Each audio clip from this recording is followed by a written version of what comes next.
Mike, can you just kind of talk about that second half and kind of what went wrong for you? I tell you, obviously, very, very disappointed in the second half. I mean, the first half was, 22 points.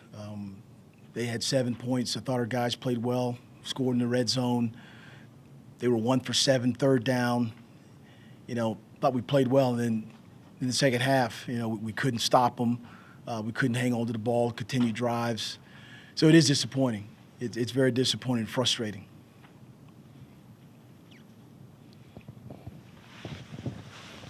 Mike, when things start kind of going bad in the games, do you worry that there's a sense among the players of here we go again, and they have a hard time pulling themselves out of it? That's human nature, but you also have to be able to go up to a young man and encourage him as well. I mean, it's easy to point at what's not going well, and you can do that, and it can snowball as some of the things that occurred today. But they're still young men that you have to bring them back. You have to hang on to them. You have to talk about things that could be possible for them.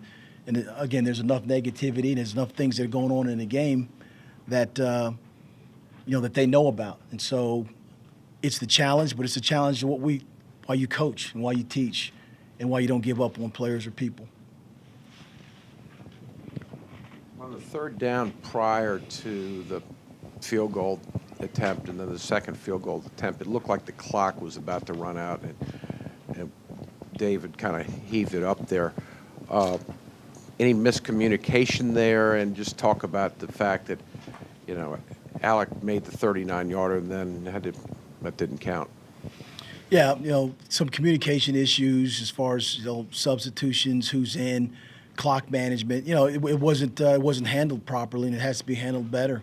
And obviously you saw the end result of that. And those are the type of things the second half that that lead to things that get exasperated because they're frustrated, you're frustrated, they're frustrated. It affects points, it affects field position, and you have to eliminate those things. And I thought in the Maryland game there's a better operation of what was going on. And again, the second half it was discouraging. It was disappointing. After it was 22-0, would you say it was more what Duke did or what you guys weren't able to do in that second half?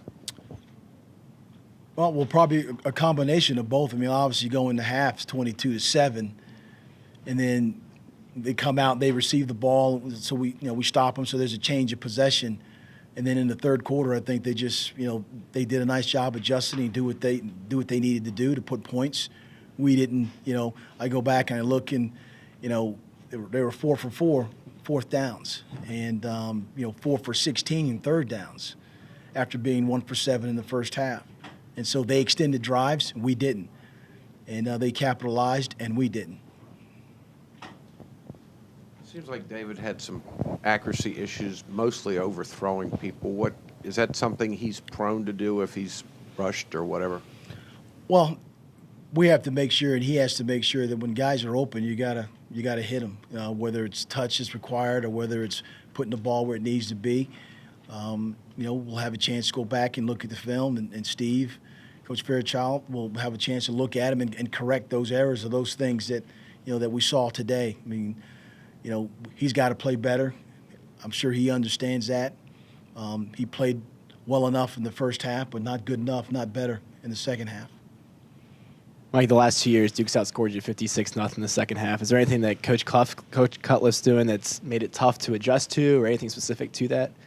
Well, nothing I can attribute. I mean, there's two different coordinators, two different styles. The last couple of years, so they made plays, we didn't, and they're walking out of here with a victory, and we have a defeat. Coach, you mentioned the fourth downs for them, perfect on fourth down, but the one that gave them the lead was the little tight end leaks out. What happened on that play, and why was he able to get so much out of it? I mean, obviously, when you have explosive plays like that, they're breakdowns in coverage or communication. We'll find out specifically as to what was communicated out there on the field. But those are the type of things. You're right. It was a fourth down play that ended up in an explosive play and a touchdown that changed the course of the game. Again, a first half that was played well and a second half that was not played, to what we're coached and we're teaching them to do. And we got to do a better job coaching and teaching them.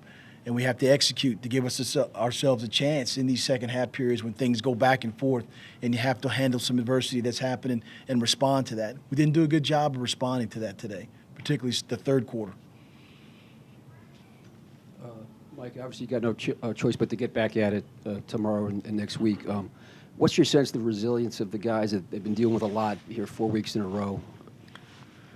It's challenging. It's tough. They're young men that are 18, 19, 20 years old, and you have to deal with their psyche. And again, as I said, there's enough that's around, enough negativity that's around that, we have to respond and block out distractions. We have to move on. We have to move forward. These guys are students. They're athletes.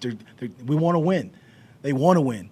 And, we're young enough not to know that when things happen and adversity occurs that you got to respond and bounce back to those things. And we need to do a good job of that, particularly, like I said, in the second half. So they got to get coached. We got to coach them better. I got to do a better job. I mean, it's all those things that are encapsulated when you have a team that's learning how to win and overcome adversity. And we'll continue to keep doing that. Mike, they scored with, I think, 46 seconds left in the first half. Did you have a feeling that you kind of let them back in it at that point and that you feel like that gave them some hope? Well, they did a good job. Talk about managing the end of half and having an opportunity to score. They hurried up the offense and did some things that, in the running game that we didn't have gaps covered, and they capitalized on that. Even with that score coming out, knowing they had the ball in the third quarter, that the defense held them. And then so, it happens in football games, but as I said, you play a really good first half, competitive first half, and not a good enough second half to where that many points is given up and that lack of production on offense. When the offense had been doing a nice job, we didn't execute today in order to help both sides of the ball. Take two more questions from Jeff. Mike, you're stretched thin on defense, particularly on the defensive line. How much was Urban's absence felt today? Well, obviously, when you miss one of your star players, and then you have to, manipulate, some of your defenders. Jake Snyder played inside a little bit. Michael Moore played on the outside, did some personnel changing up. But at this point of the season, I'm quite sure there's a lot of teams out there that have players that are out. And it's always about the second man up mentality, the next guy in, being able to perform, guys stepping up. And the second half, we didn't have enough guys step up defensively to affect what they were doing offensively. Mike, what did you tell the team after the game? Everybody understands we want to win. Those young men want to win. And there's nothing that's out there that we do that is to intentionally do something or inflict harm to the players. But we have to learn how to win. We have to learn, again, after coming off of last week's last second loss, that, one half is not good enough to win. Putting another representative half together as a young team continues to move forward and you learn how to win. And that's the challenge right now. There are yet games to be played, more challenges to be met, particularly with Georgia Tech and their option offense.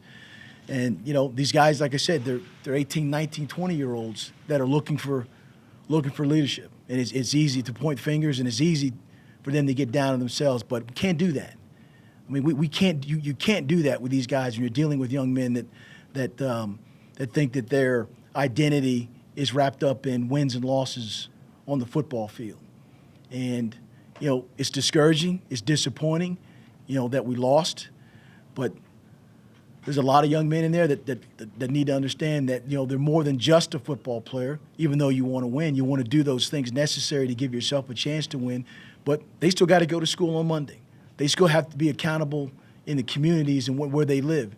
And those are life lessons that you always have to continue to teach. And as I said, it's frustrating when you don't play well enough a second half that all those things that you believe in, they don't end in a positive result for those guys. So I'm going to continue to stay positive. We have